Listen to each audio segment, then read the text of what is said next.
Hello there, perfectionists. My name is Delapo, and on today's episode of News for Noobs, we've got Spider-Man sales numbers, a brand new Switch bundle, and another Final Fantasy game coming to the Nintendo Switch. All of this and more coming up.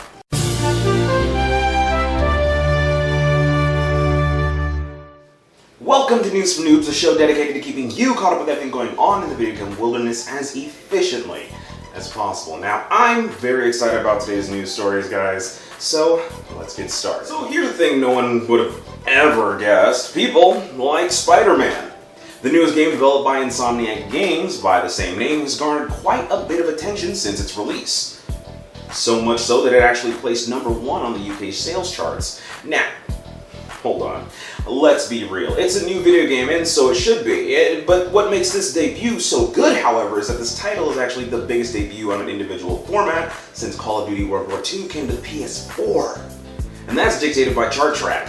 Here's a list of games that charted for the week as well. As you can see, Spider-Man is #1, followed by Dragon Quest XI, another new game. You'll notice some evergreen titles on this list as per usual when it comes to sales charts. You'll see regulars like Grand Theft Auto V, which is still charting at #3 here. This game will not die. Ever. We've also got games like Mario Kart 8 Deluxe and PUBG making their regular appearances. It's always a good thing when games like this do well. We're constantly being bombarded with the idea that single-player games just don't work anymore, that they aren't sustainable within the business anymore. No matter how many times games like this do well, you know, like the God of Wars, Super Mario Odyssey, Breath of the Wild, we're still fed the same old story. I don't get it, but I know that the success of this game will be felt in future projects, and so we can be grateful that we are going to see some awesome story-based games for a really long time. One of the most prolific games in my life was announced to be remastered for release next year on both the Nintendo Switch and PS4. Now, I'm actually holding back all of my hype now because I'm genuinely just out of tears of joy. And that game is Final Fantasy Crystal Chronicles. This game was originally released on the GameCube and only for the GameCube, and being a GameCube kid myself, it actually gave me a lot of pride that we had a game like this. We got several awesome exclusives, both timed and permanent. Freaking Resident Evil 4 and Beautiful Joe were some of my favorites. Crystal Chronicles is actually infamous for a few things though. In the original game, you take control of a band of explorers who take a chalice to various locations in order to gather myrrh so that you can keep the corrupting miasma from consuming your village. Like evil gas stuff. This band of explorers can be controlled by you or your friends. The problem with that, however, was that in order to play multiplayer, you needed Game Boy Advances for everyone, as well as adapters. This is in no way, shape, or form convenient, but I would assume that the remaster would work to improve certain things, namely the adapter thing. According to the announcement trailer, we can assume that there will be at least online compatibility. I really do hope that there is local multiplayer, but at least we won't need those adapters, you know? You'll only need like 4 separate Nintendo Switches if it's online only. I mean, that's only $1,200, you know? Yeah. If you remember, we were recently greeted with a Final Fantasy 15 Pocket Edition on the platform, and I and many other people predicted that this would be the start of more and more games from Square Enix.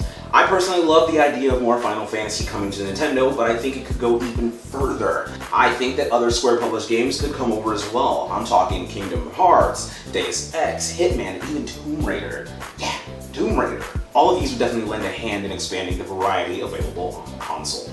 Or for more things. I know there are a lot of studios who are taking the whole wait-and-see approach thing, but at this point, it's either like put up or shut up. I know Square was a little, you know, apprehensive at first. They put out Octopath Traveler. I'm sure they were blown away by that, so I think they're going to be a lot more open to it. I'm really surprised we're not seeing a lot more from Sega. I just feel like Sega's been like unreasonably distant. It's really strange how certain companies here are operating, especially the Japanese ones. I don't know. We are seeing a lot of Japanese support, I'm not going to lie. The Western support is it's still a little dodgy, and I won't blame the Switch for this. I think that a lot of Western developers at this point don't really get our audience. We just want to play games, you know, and variety helps that. That's why I know there are a lot of people who, when, you know, they found out that Call of Duty developer laughed at the Switch getting Call of Duty or whatever the reason was he was laughing, a lot of them were like, that's fine, I don't want that garbage on there anyways. Well, let's be honest, some people do. I would love Call of Duty game on the Switch. I played all of the Call of Duties that came to the Wii and the Wii U. That's where I like to play them, specifically because the driver controls. It's just, it feels more natural to me that way. That's just me though. But yeah, I like shooters in general, and the Switch is in desperate need of shooters, no matter whether or not you yourself enjoy them. There are other people. Another thing I think that horror games need, I just want more. I want more games. There's nothing wrong with wanting more games. I'm not going to beg them for it. I mean, that's for them to decide. At this point, it's literally just missed money. They're throwing away money by not doing it. So, hey, it is what it is. Do you think the Pikachu's cute? Do you think that Eevee's cute? Are you having an existential crisis over having to decide between the both of them? Well, Nintendo has found another way to grab even more of your Pokemon-loving money from you with the new Special Edition Switch. And no, we're not just talking about a set of Joy-Con. No way. They went buck wild with this thing.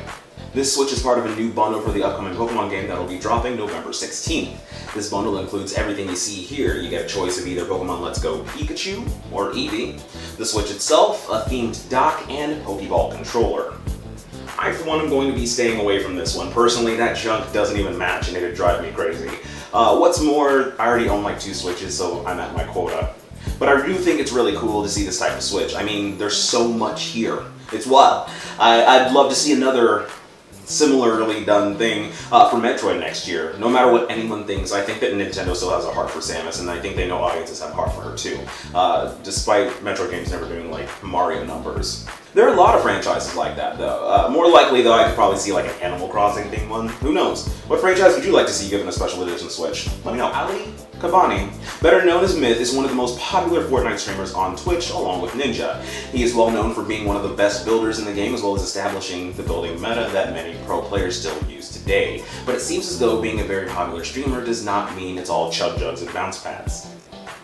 Who the hell wrote this?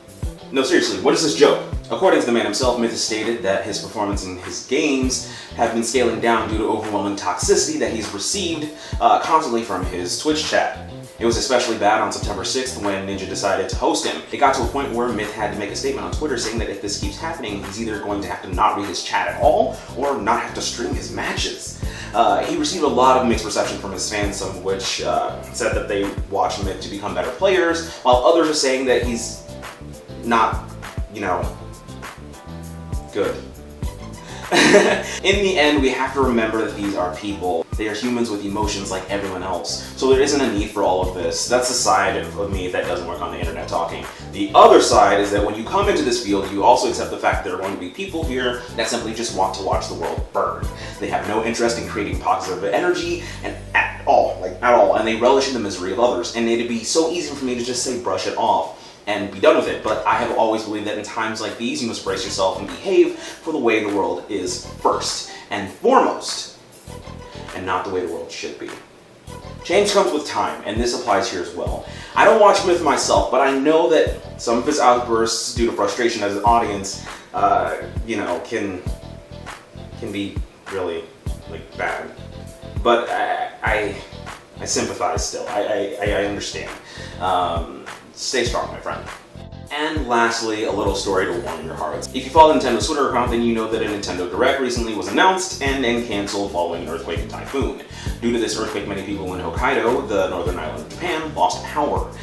When there are these natural disasters like this, it's also very important to, know what's going on in your area. This can be accomplished through some sort of radio or television broadcasting, but without power, that can be really difficult. Well, with the help of an old Nintendo DS peripheral from 2007 by the name of the DS Therapy, I hope, he was able to stay informed on his handheld. This device works by connecting the antenna through the cartridge slot on the DS, allowing you to watch national television on your DS. Hey, it gets the job done. It gets the job done. Word up. And that's all I have for you fine folks today. Thank you so much for dropping by. Make sure to let me know how each and every one of these stories made you feel in the comments below. Are you excited for more Square Enix titles that could be making their way to the Switch? How do you feel about streamers interacting with their audience? Make sure to let me know. And as always, folks, stay perfect. So it looks like summer's here and it's gonna be hot, hot, hot. So we're here to keep you looking cool. Our online merch store has a myriad of designs to suit you or anyone you're shopping for. With new designs every month, there's always something to look forward to. So remember, stay cool, stay real, and stay perfect.